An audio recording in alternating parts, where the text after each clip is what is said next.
अब जुम्मे की नमाज के दिन जैसे ही ये चक्र नजर आया, वहां मौजूद कुछ लोगों का खून खौल गया। कुछ लोकल नेता आगे आए और भीड़ को भड़काना स्टार्ट कर दिया। नतीजा ये कि राष्ट्रीय प्रतीक पर ही हमला बोल दिया गया और उसे पत्थर से तोड़ दिया गया कि किस तरह से ये नए कश्मीर की नींव रखी जा रही है। फिर इनको चाहिए टूरिज्म, इनको चाहिए एक देश भर से लोग वहां घूमने जाएं, ये उस टूरिज्म के पैसे से मजा कर सकें। कि अगर नेशनल एम्बलम से इतनी प्रॉब्लम है तो आप जो पासपोर्ट लेकर मक्का मदीना जाते हो उस पर भी वही एम्बलम बना हुआ है। आपको याद दिला दूं, 1963 में प्रॉफिट मोहम्मद का जो बाल था, जो हजरत बल मस्जिद में रखा गया था, वो एक दिन अचानक गायब हो गया था। दोस्तों, कश्मीर की धरती पर जब भी कोई नई हलचल होती है तो उसका असर पूरे देश में महसूस होता है। जहां एक तरफ the Bengal files movie release हुई भारत में, वहीं दूसरी तरफ श्रीनगर के हजरत बल मस्जिद, जो बेहद अहम और संवेदनशील जगह है मुस्लिम पॉइंट ऑफ व्यू से, क्योंकि ऐसा माना जाता है कि इस मस्जिद का नाम जो है हजरत बल, दरअसल ये रखा गया हजरत के बाल के ऊपर, यानी प्रॉफिट मोहम्मद का बाल यहाँ रखा हुआ है, जो 16वीं सेंचुरी में अरब से भारत लाया गया था। अब कोई कहता है कि ये उनकी दाढ़ी का बाल है और कोई कहता है कि ये उनके सर का बाल है। ऐसी दो मान्यताएं हैं, लेकिन क्योंकि वो प्रॉफिट मोहम्मद का बाल है, इसलिए ये हजरत बल मस्जिद मुस्लिम पॉइंट ऑफ व्यू से, इस्लाम के पॉइंट ऑफ व्यू से अपनी एक इंपॉर्टेंस रखती है, एक महत्व रखती है। वहां एक बड़े हॉल का निर्माण हुआ उसी मस्जिद से बिल्कुल लगाकर। उस हॉल की सजावट में किनारे पर भारत के राष्ट्रीय प्रतीक अशोक एम्बलम को लगाया गया। छोटा सा ऊपर राइट कॉर्नर में एक अशोक एम्बलम लगाया गया था। अब सोचिए, इसमें किसी नेता की कोई फोटो नहीं थी, ना मोदी जी थे, ना अमित शाह थे, ना ही कोई राजनीति की कोशिश की जा रही थी। सिर्फ भारत का राष्ट्रीय चिन्ह लगाया गया था। जुम्मे का दिन था, यानी फ्राइडे था। कायदे में जुम्मे को एक एक्सेप्शनली ऑस्पिशियस, सुपीरियर और ब्लेस्ड डे मानते हैं इस्लाम में। वहीं कुछ लोग जुम्मे की नमाज में इकट्ठी हुई भीड़ का फायदा भी उठाते हैं। अब जुम्मे की नमाज के दिन जैसे ही ये चक्र नजर आया, वहां मौजूद कुछ लोगों का खून खौल गया। कुछ लोकल नेता आगे आए और भीड़ को भड़काना स्टार्ट कर दिया। और फिर वही हुआ जिसकी आशंका रहती है। नारे लगे, गुस्सा, पत्थरबाजी और इस्लाम खतरे में है का शोर उठने लगा। नतीजा ये कि राष्ट्रीय प्रतीक पर ही हमला बोल दिया गया और उसे पत्थर से तोड़ दिया गया। ये एक प्लान्ड अटैक नजर आता है। कहीं ऐसा तो नहीं कि द बंगाल फाइल्स मूवी को रोक नहीं पाए रिलीज होने से, तो उसका गुस्सा उतारा जा रहा हो। खैर, लोगों तक वो सच तो पहुंचेगा ही, पर बिल्कुल चांसेस हैं कि ये शायद बंगाल फाइल्स का ही एक रिपरकशन हो। देखिए, मैं एक वकील के पॉइंट ऑफ व्यू से इसे देखता हूं तो ये एक बड़ा क्राइम है।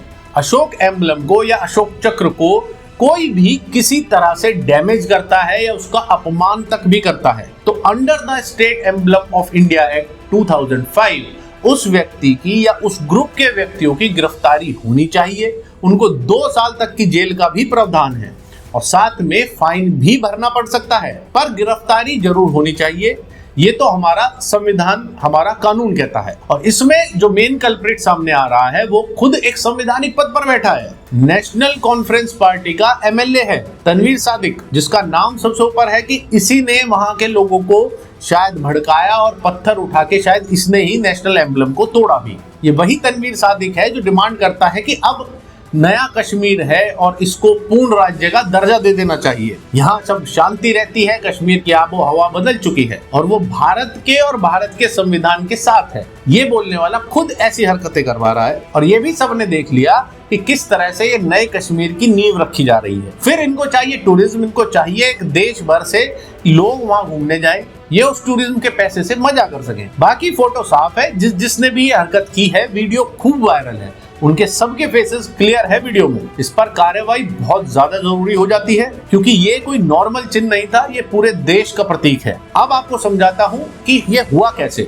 डॉक्टर सैयद दरख्शन अंद्रावी, जो कि जम्मू कश्मीर वक्फ बोर्ड की चेयरपर्सन भी हैं, इन्होंने ये इनॉग्रेशन स्टोन लगवाया था और इनका कहना है कि क्योंकि ये भारतीय कॉन्स्टिट्यूशन के अंडर काम करती हैं और उसे रिनोवेट कराया गया है, तो उस पे अगर अशोक एम्बलम लगा दिया गया तो गलत क्या किया गया। इन पर उल्टे आरोप लगाए जा रहे हैं कि इस्लाम के हिसाब से कोई भी मूर्ति या इस तरह के चिन्हों को इस्तेमाल नहीं हो सकता, ना किसी दरगाह में, ना कहीं मस्जिदों में। तो फिर आपने कैसे इस्तेमाल किया? देखिए, जब भी आप कहीं पे फाउंडेशन स्टोन लगाते हैं तो एज अ कॉन्स्टिट्यूशनल जो आपका पोस्ट होता है, चाहे वो एलजी साहब हो, चीफ मिनिस्टर हो, यूटी में जब भी आपका होता है तो वह एम्बलम होता है। और चेयरपर्सन होने के नाते और मिनिस्टर ऑफ स्टेट होने के नाते मेरी जो पहचान है वो कॉन्स्टिट्यूशन ऑफ इंडिया से है। और जब मेरा पासपोर्ट बनता है तो उसमें एम्बलम होता है। जब मेरे नोट पैसे होते हैं तो उसमें एम्बलम होता है, चिन्ह होता है, राष्ट्रीय चिन्ह। तो इन मौलवी साहिबान को या जो बाकी लोग बैठे हैं इनको बोलिए कि पासपोर्ट फेंक के आप जाएं। इसी पर डॉक्टर अंद्राबी ने जवाब दिया कि अगर नेशनल एम्बलम से इतनी प्रॉब्लम है तो आप जो पासपोर्ट लेकर मक्का मदीना जाते हो उस पर भी वही एम्बलम बना हुआ है, और मस्जिदों में जो पैसे का लेन देन होता है या इस्तेमाल होता है उस पर भी वो एम्बलम बना हुआ है, जो कि बिल्कुल कायदे की बात है। अगर फिर भी किसी को कॉन्स्टिट्यूशन के बाहर जाकर नेशनल एम्बलम का विरोध करना है तो सबसे पहले तो वो अपना पासपोर्ट रखना बंद करे और कसम खा ले कि वो बिल्कुल इस्तेमाल नहीं करेगा। जिस पैसे पर नेशनल एम्बलम बना हुआ है वो भी रखना बंद कर दे, बिल्कुल इस्तेमाल बंद करो ना। ये दोहरा चरित्र क्यों?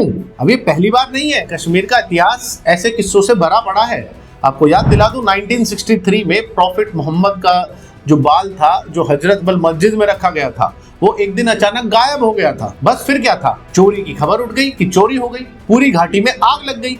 और उस वक्त के ईस्ट पाकिस्तान जो हुआ करता था, जो आज बांग्लादेश है, वहां तक दंगे भड़क उठे थे, हजारों हिंदुओं की हत्या हुई, लाखों को पलायन करना पड़ा। और देखिए कि बाद में जब बाल मिला तो जब पता चला कि चोरी करने वाले 3 मुसलमान ही थे, लेकिन कीमत हिंदुओं ने चुकाई। इस घटना में कीमत देश का प्रतीक चुका रहा है, यानी कि पूरा देश चुका रहा है। देखिए इतिहास गवाह है, उस वक्त पंडित नेहरू को भी चिंता हो गई थी कि कहीं कश्मीर भारत से अलग ना हो जाए। उन्होंने सीबीआई को ये केस दिया था कि आप जाइए और इस बाल को ढूंढकर ही लाना होगा। जब बाल मिला, जब जाकर सीबीआई और पंडित नेहरू दोनों ने राहत की सांस ली, और बकायदा पंडित नेहरू ने सीबीआई डायरेक्टर को बोला, तुमने कश्मीर को भारत से अलग होने से बचा लिया। यानी उस समय भी मामला इतना गंभीर हो चुका था। जी हाँ, और जो इस देश में संविधान बकायदा हाथ में लेकर घूम रहे हैं, उनकी जुबान तक नहीं खुल रही कि इस वाक्य को गलत बोल दें, क्रिटिसाइज कर दें। बस संविधान दिखावे के लिए हाथ में चाहिए। ये घटना भी उसी पैटर्न पर चल रही है।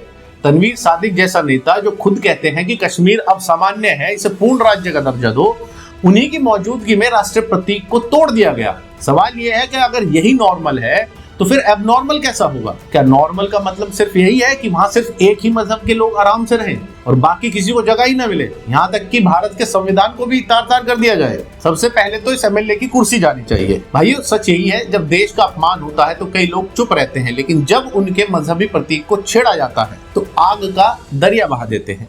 यही फर्क बताता है कि उनके लिए उनका अकीदा पहले है और देश बहुत पीछे है। अब समाधान क्या है? बुजुर्ग कहते आए हैं, लोहे का जवाब सिर्फ लोहे से दिया जाना चाहिए और जहर का इलाज जहर से ही होता है। जब तक ऐसे तत्वों का जवाब उसी सख्ती से सरकार नहीं देगी, तब तक ऐसी घटनाएं बार बार दोहराई जाएंगी। भारत का इतिहास बताता है कि भय बिन होए न प्रीत। अगर सच में कश्मीर को बदलते भारत का हिस्सा बनना है तो सख्त फैसले लेने होंगे, वरना सेक्युलरिज्म और फर्जी नॉर्मल्सी के नाम पर ये ड्रामा आगे भी चलता रहेगा। और आज से 10 से 15 से 20 सालों बाद देश को इसकी बहुत बड़ी कीमत चुकानी पड़ेगी। आपको क्या लगता है? अपने विचार कमेंट्स में जरूर बताइएगा। जय हिंद।